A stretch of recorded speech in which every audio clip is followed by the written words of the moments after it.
Hello and welcome to the Tough Girl Podcast, a 3-time award-winning show that aims to motivate and inspire you while increasing the amount of female role models in the media, especially in relation to adventure and physical challenges. I'm your host, Sarah Williams. If you're passionate about adventure, challenge and learning from women who have overcome obstacles and achieved remarkable things, then this is the podcast for you. Every Tuesday at 7 a.m, new episodes go live featuring incredible women who share their stories, insights and tips to help you achieve your dreams and goals. You can support the Tough Girl mission by signing up as a patron. Visit Patreon, patreon.com/Tough Girl Podcast. Keep listening until the very end as I share more information about what's going on with me with Tough Girl Challenges, give shout outs and recommend other Tough Girl Podcast episodes. More information can be found at toughgirlchallenges.com.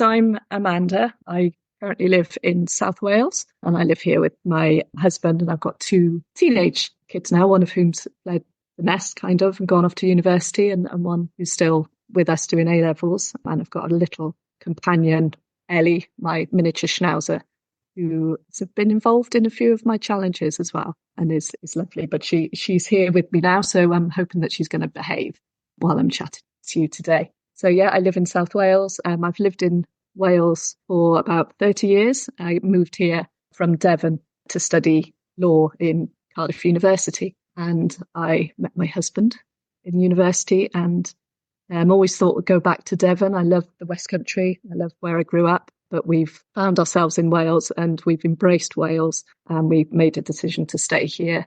And I've got no regrets about that at all, because Wales is a beautiful country. And we've had so many opportunities here. So I've actually lived longer in Wales than I lived in Devon. But that's how I found myself here in South Wales. Came to university, met my husband and stayed. And then the children, and they're both embracing Wales themselves, speaking Welsh and loving it here. Do you speak Welsh? I'm learning, but it's very, very basic. I'm actually learning through work at the minute, but my husband doesn't speak Welsh either. But we made a decision for the children to be educated in medium of Welsh, and felt it was a great opportunity for them. And they've both been educated throughout, actually, and all the way up to A-level in Welsh. So they're both fluent, which is great if they want to stay in Wales in terms of employment and so forth. But yeah, I do tipping bar, very small. Very small.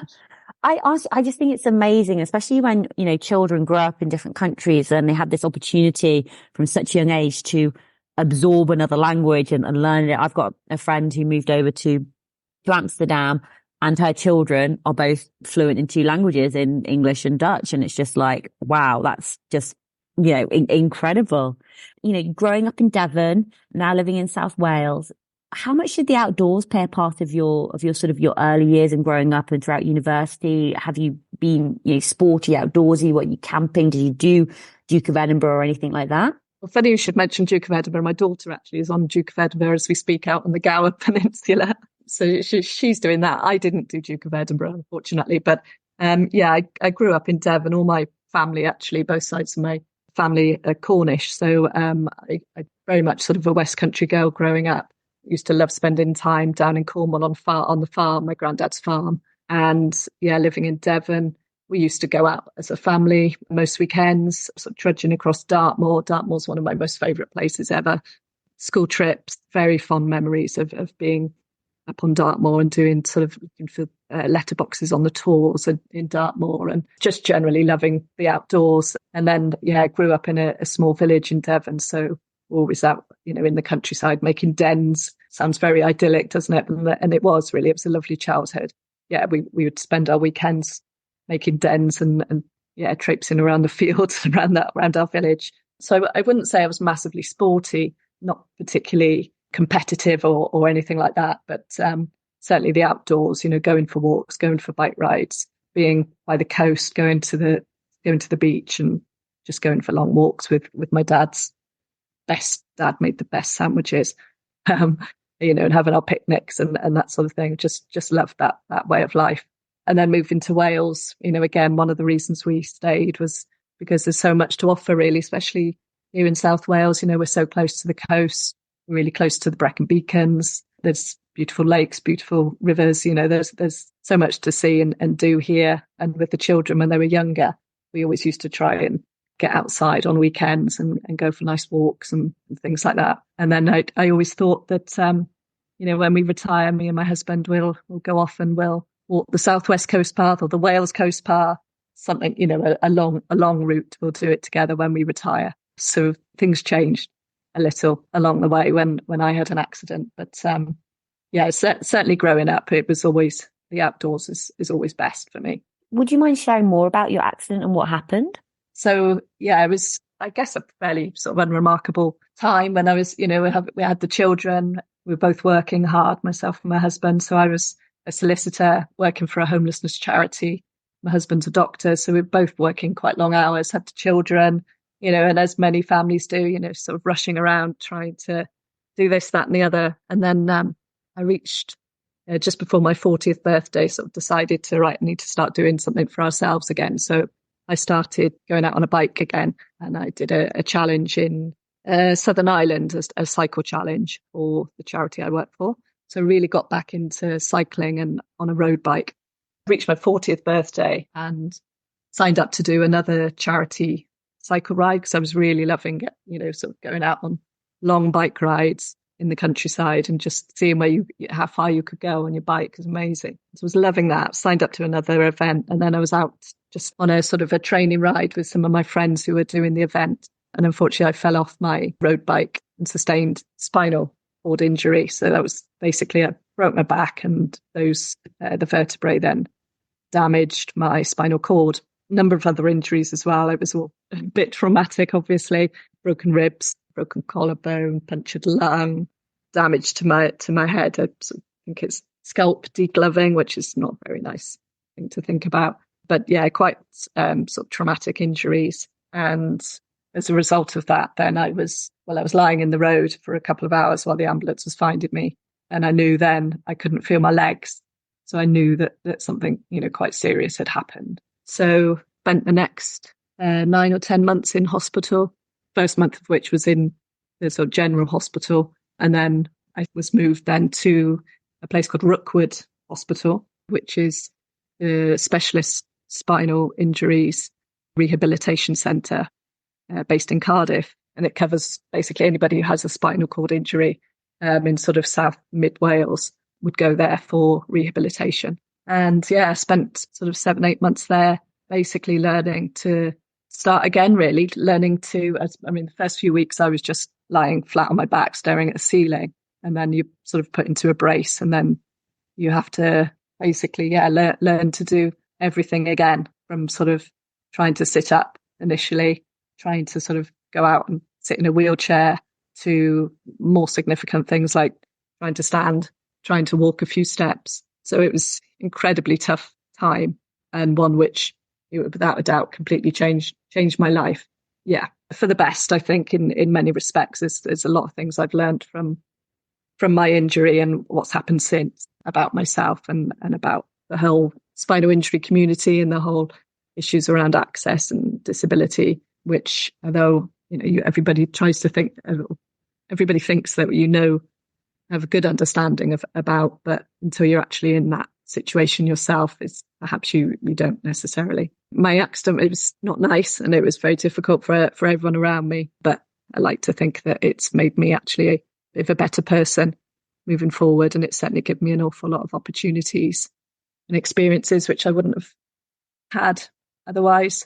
Met some amazing people. There's a really strong community of people involved in spinal cord injuries, amazing charities involved, amazing staff, committed staff, passionate staff, and the spinal cord injury community themselves, patients many of whom are struggling with their own battles, but we all sort of great to have a community to cry and shout and laugh with as well while we're all going through similar things.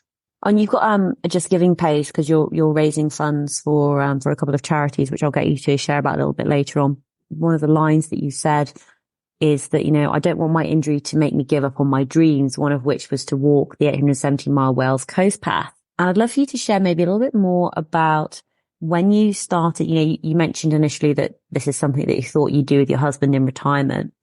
But when did you start thinking about the Wales Coast Path and wanting to take on this challenge. Tell us more about that side of the story. Since my accident, I've done a number of sort of fundraising challenges, most of which actually have involved cycling. This particular challenge doesn't necessarily involve cycling. It does in a small amount, but it's a bit wider than that as well. And it wasn't something that I, been planning or thinking about for a long, long time at all. As I said before, we kind of talked about, we'd love to walk the coast path one day.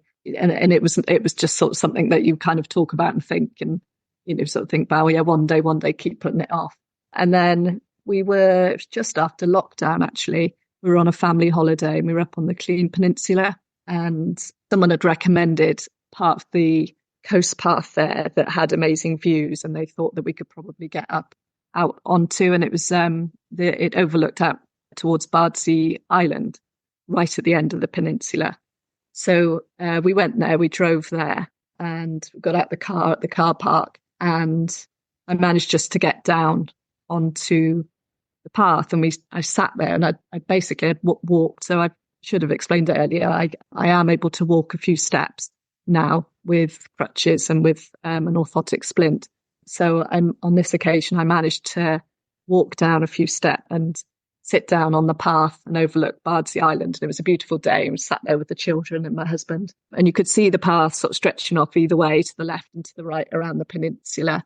Yeah, I just thought, well, it kind of came back into my head, sort of thinking, oh yeah, maybe one day I'd be able to do that. And then it was like, well, something like this happens to you, a life-changing injury, and it's very much puts everything into perspective. And you kind of think, well, will that one day ever come? You don't know what's around the corner. Who knows what's going to be the case, 10 years down the line. So I thought, well, why wait now? And also, why not? Why can't I do this now? Let's just give it a go. So it literally was, just sort of a spur of the moment decision. I think we got back, had a cup of tea, and it was like, do you know what? I think I'm going to try and do it. Probably not quite appreciating it was 871 miles, I think it is, and certainly not appreciating what a lengthy job it would be. But yeah, that was the time, and that's what made the decision, really. We managed to do a little bit more when we were up there, actually, and then so that was over 3 years ago now. So I'm basically trying to use the word navigate my way around the coast path, trying to do as much of it as I possibly can myself. So whether that's in my wheelchair or on my trike, because some of the path actually goes on the cycle path. So bits that are on the cycle path, I try and do myself on my recumbent trike, or trying to walk just a few steps, which is literally just a few steps and not getting very far. And then I've also, you've been a bit of inventive. I've crawled bits. My husband's piggybacked me some bits. And then I have had to accept that there are quite significant sections, particularly, as you all know, Sarah, around Pembrokeshire and Anglesey, that even with the best will in the world, I'm not going to be able to manage myself. It's dangerous, really, to do so because it's so narrow, so undulating, so many steps. So those sections, I actually asking friends and family to kind of use their legs and walk those sections for me. And I've had amazing support, actually, from friends and family, for which I'm, really grateful for, and strangers as well, who've seen what I'm doing and said, well, we can walk this section for you. And that's been nice, because it kind of, I've had messages saying thank you. It's made us actually realize about accessibility and, have an understanding of how difficult this could be for people where we hadn't really thought about it before. So that's been quite a nice aspect of it. But yeah, so I'm really enjoying it. I've to get back out there on the path soon, because I've put it on the back burner for a couple of months. I've been doing a big cycle challenge in Portugal, but I'm ready to get back out on the path now. Let's talk a little bit more about accessibility and how you found it.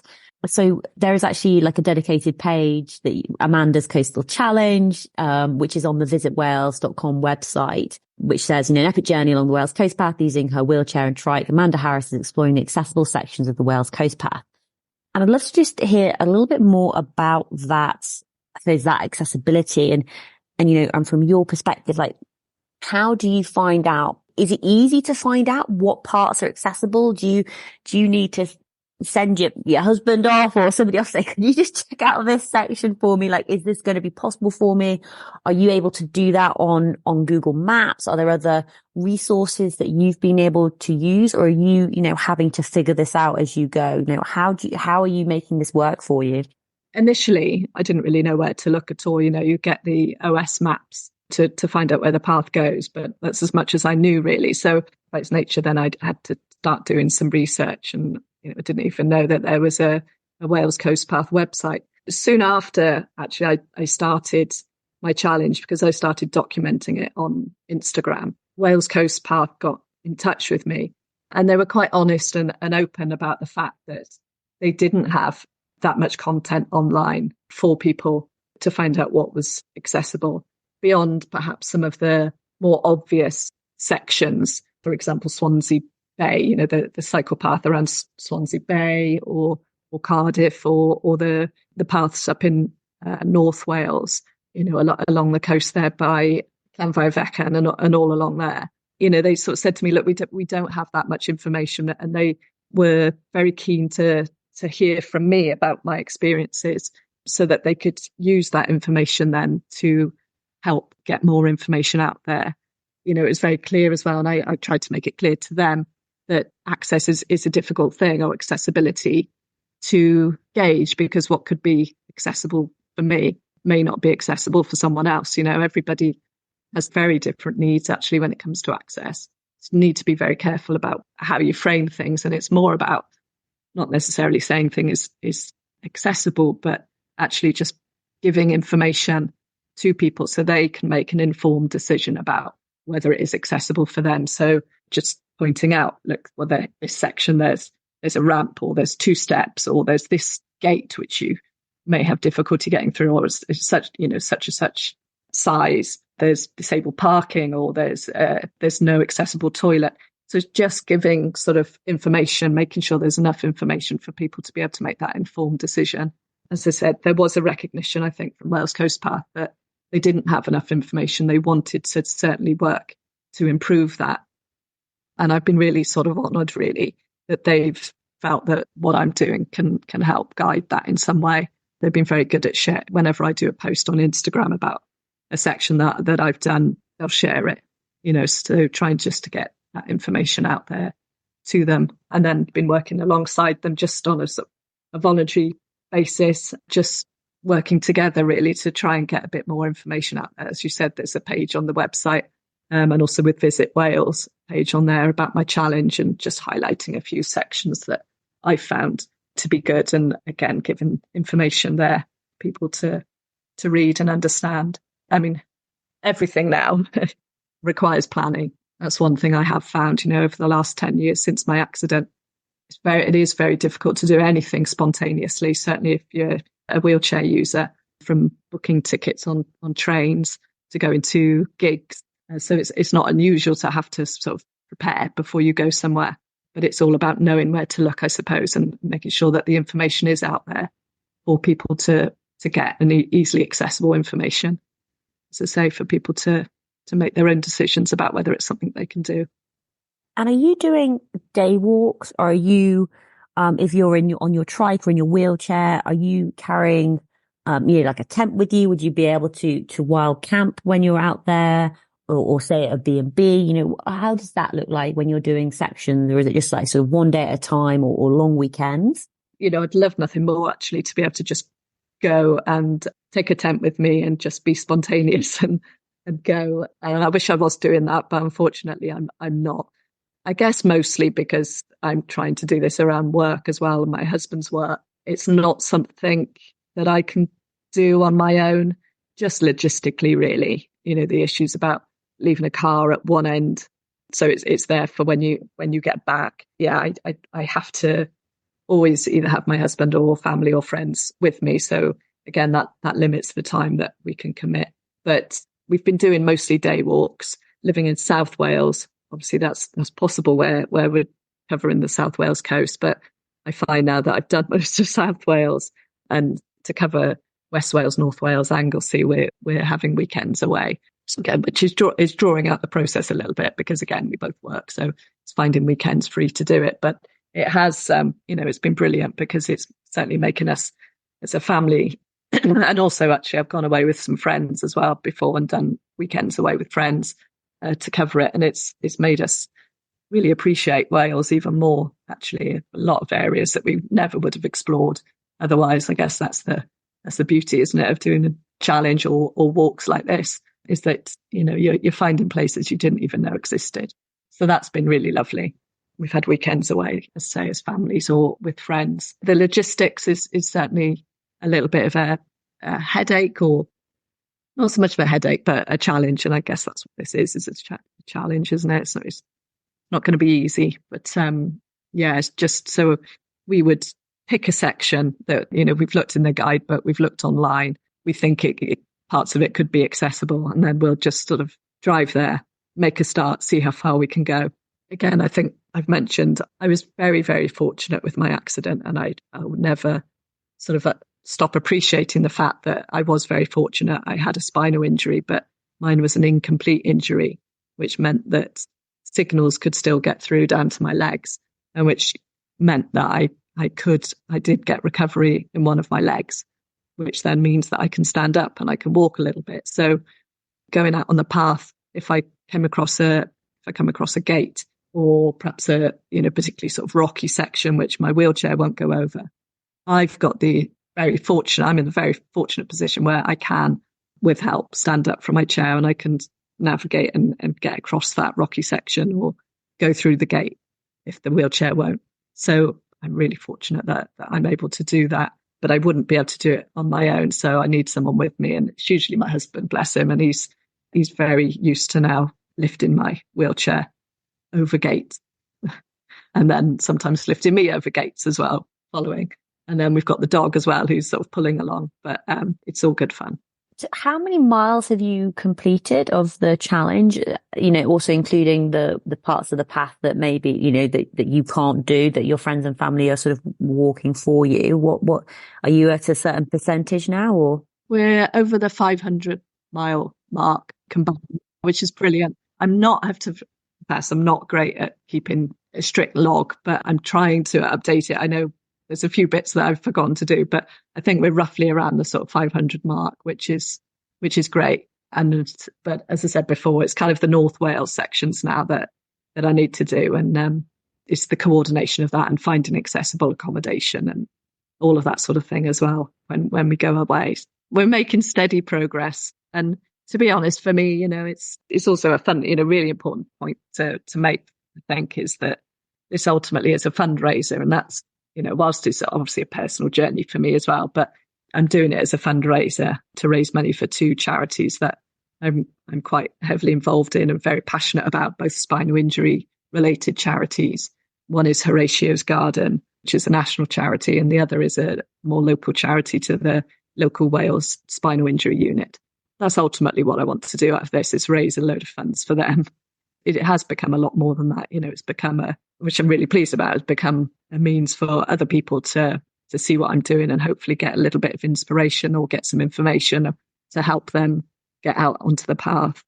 And also, much wider than that is become, Wales Coast Path have picked up on it. And I know, they've sort of said that in doing this sort of work now, it's made them aware of the need for more funding, really, for the ask for Welsh Government for more funding to improve accessibility on the path. So that's brilliant, and really, it's sort of snowballed, as these things sometimes do. And also, it's fun. It's spending time, with your family and your friends, and, just spending time outdoors in nature. And you said, as well as doing this project, you mentioned that you're out in Portugal doing sort of another sort of cycling challenge. Would you like to share a little bit more about some of the other challenges that you're involved in? Yeah, cycling. Obviously, I had my accident when I was cycling, and I was very keen after my accident to actually get back on a bike of some form. And I was, again, very fortunate. My cycling club did some fundraising for me, held a sportif, and they raised funds for me to have this recumbent ice trike. Ice trike is the make, and it's basically sort of lying down pedaling, and with my one good leg basically powers my other one around. I've had that now for 9 years, I think, and it's been an absolute godsend for me. And it's meant that I've been able to get out and about and go and enjoy, like I used to go and enjoy bike rides and things.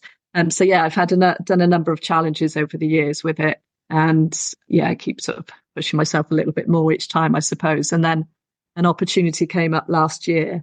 There was a competition through the Spinal Injuries Association, which again is a much bigger national charity for spinal injured people. And the competition was to win a place on their annual overseas cycle challenge. So I entered the competition not really thinking anything more of it. And then out of the blue, then I had a phone call to say that, there'd been a panel and they'd chosen me to win a place.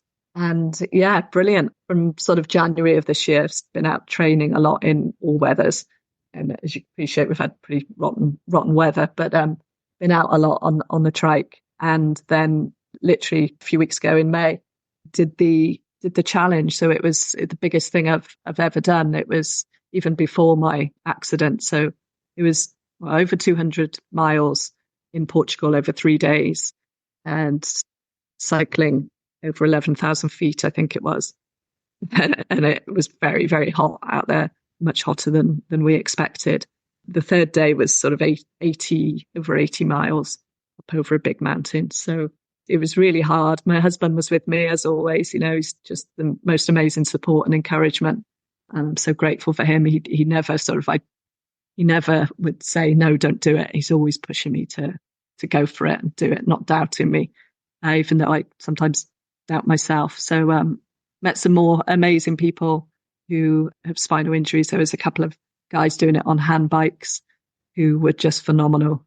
And yeah, great supporters and brilliant to raise money for, again, such a brilliant charity.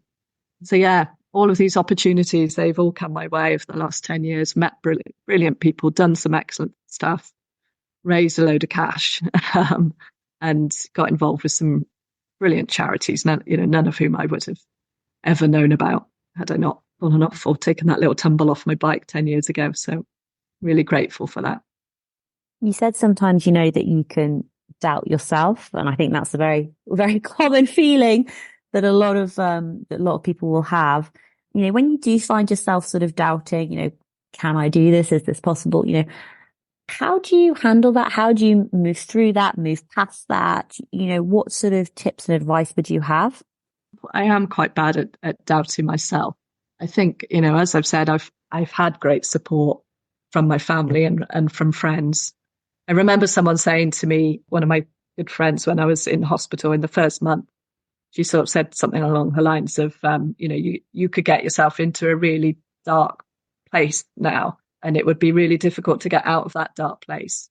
So don't do it. Don't ever let yourself get there.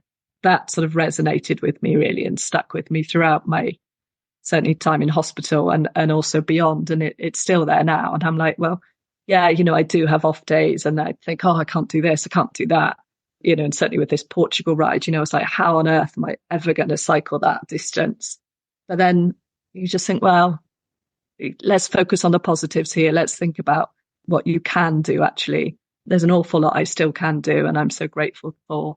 And let's focus on those things and the positives, move forward. And yeah, maybe it'll be difficult. Maybe you won't do it, but you're not going to know unless you try. So I think that was definitely my mindset going out to Portugal. It was like, well, let's just go. Let's give it a go, see how I get on. And even on day 3, actually, the really hard day, at the beginning, some of the support guys were saying, look, you can get in the van. You don't have to do this big climb. And I was like, yeah, that's fine. I'll be all right with that. But let's just give it a go. And then ended up giving it a go and didn't get in the van, just carried on and did it, So I think it's very much like, let's focus on the positives and give it everything a go. I'm definitely one of these now, sort of, yeah, say yes to it. Let's give it a go, see what happens. A bit like this podcast, actually.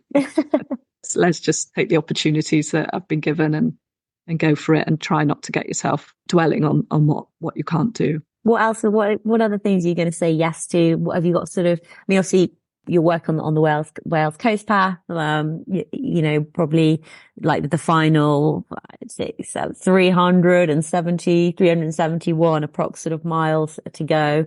Were there any other sort of projects or dreams or goals that you're thinking about that you'd like to achieve in the future? There's nothing sort of official in the pipeline at all. You know, I've literally just got back from Portugal, and now, I really want to sort of get back and get this coast path nailed, as we say, and get that done. Long term, that dream that my husband and I in retirement will do X, Y, and Z.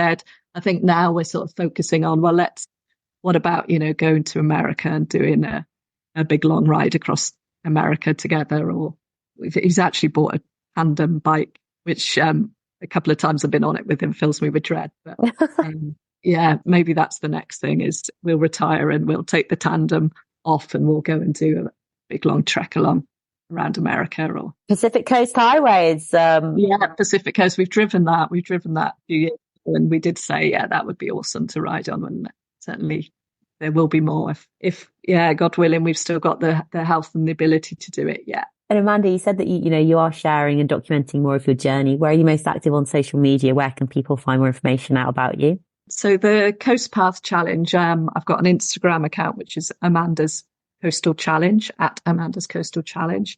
And that's, pretty much sort of reserved for all the sort of coastal path sections that I do. And then I'm also on Instagram as Amanda Trike, and that's more of the kind of journey that the things I've done post spinal injury, really.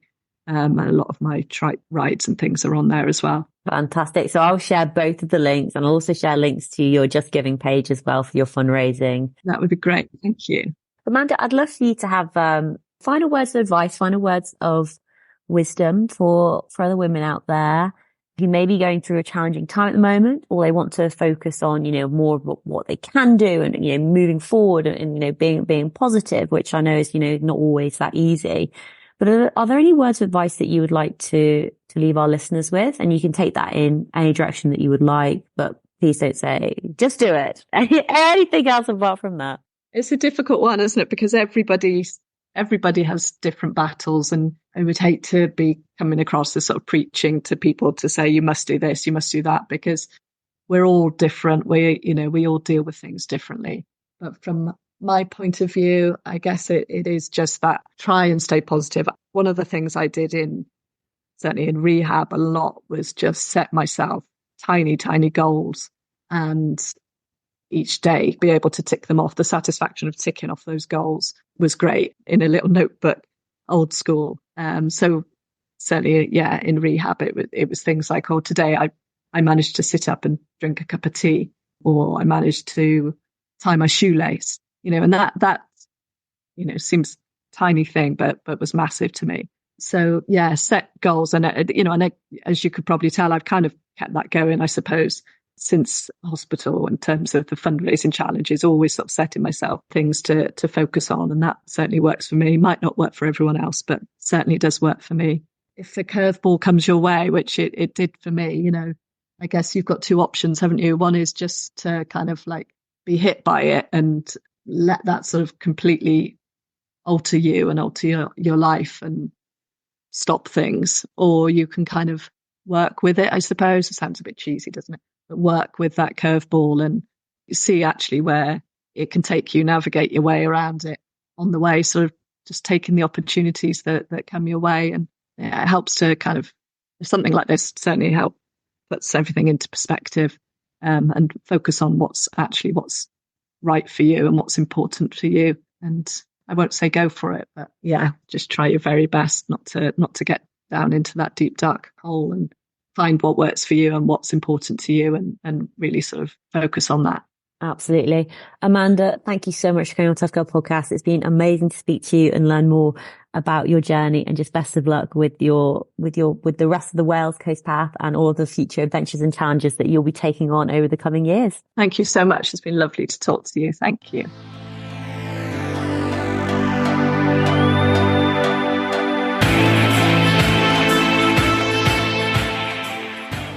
Hey tribe, I really hope you enjoyed the episode with Amanda Harris. What an absolute legend, what an absolute inspiration.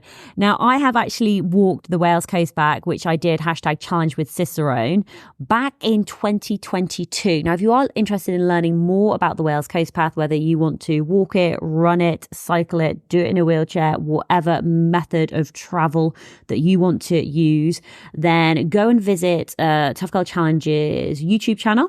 And on there are vlogs, daily vlogs from the challenge. They're between sort of 6 and 8 minutes long, and they're done by sections. So if there's a particular section of the coast path that you're interested in finding out more about, you can go find that section, watch the vlog, have a look at the train, see what it will be like. So I think it will be really, really helpful. So please do go and check out the Wales Coast Path vlogs. What I'm writing at the moment is I'm currently looking to put out a post comparing the differences between the Southwest Coast Path and the Wales Coast Path. So I think that'll be quite interesting. So the Wales Coast Path I did in April 2022.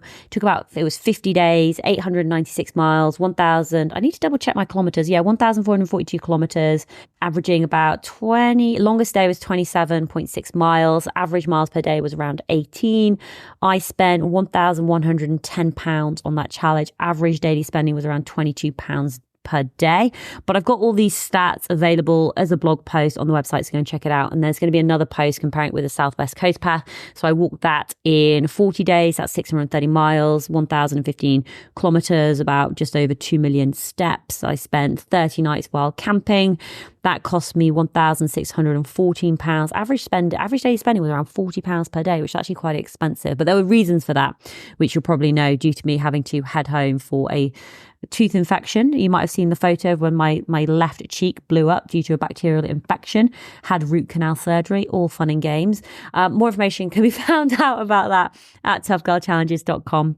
So please do go and visit the website. On the website, you can find out more information about me, more information about the different challenges that I've done. There is also a dedicated resources section. And if you go to the resources section, if you're a wheelchair user there, I've spoken with numerous wheelchair athletes. So you can go and listen to their stories and find out more information about them and the different challenges that they've done. I've also spoken with adaptive athletes as well. So for example, like Paula Craig, MBE, Stephanie Quintrell, she was from Forces Wife Challenges. She did a ride to freedom across the Pyrenees. So a disabled mum's journey to empower others. We've spoken with Jackie Hunt Brosima. She's an ultra runner and amputee cancer survivor. She's a Guinness World Record runner. She ran 104 marathons, 104 days. We've spoken to Anisha Wade. She's an adaptive athlete, community advocate. Sophie Etheridge, disabled long distance open water swimming. Bonnie St. John, first African American ever to win medals in the Winter Olympics competition. She talks about building resilience, embracing inclusion, and achieving success. Kelda Wood, first adaptive athlete to summit Aconcagua and row solo across the Atlantic Ocean. We've spoken to Bamel Nichols, Paralympian endurance and adventure athlete, hand cycled Le Jog. She's also a world record holder. I need to catch up with Mel, actually. She's been doing some great stuff recently. So many amazing women that I've spoken to. So please do go and check out the website. If you'd like to support the work that I would do, if you'd like to encourage more women to get fit and active, to travel and explore, to take on their own personal adventures and challenges, then please do go and visit Patreon, patreon.com/Tough Girl Podcast, and you can pay it forward. Multiple currencies that you can support in. You can do a monthly donation or you can do an annual donation, whichever works best for you. If you're not in a financial position to contribute at the moment, totally get it, totally understand. But I would love for you to tell one friend about Tough Girl Podcast. I'd love for you to write a review. A 5-star review would be pretty epic. But by telling a friend, by sharing it with them on WhatsApp, by showing them how to listen to a podcast, by sharing it in a newsletter, by putting it on your website, your blog, it really does mean the world of difference. Especially if you know a friend who's going after a personal challenge at the moment, so they've signed up for an Ironman or a marathon, a 5K, 10K, wanting to take on, go for some walks, etc. There will be an episode which will relate to them and that will inspire them and give them some advice and top tips. So please do share any of the episodes which has really sort of resonated with you. If you share on social media and tag me, I'll be very grateful. I can then reshare it on my platform at Tough Girl Challenges, especially sort of on Instagram and Facebook. Thank you again for listening. All I need to say is, wherever you are, whatever you are doing, give it your all, give it 110%, get after it, go for it, believe in yourself, because I believe in you. Take care, lots of love, and I'll speak to you soon. Bye.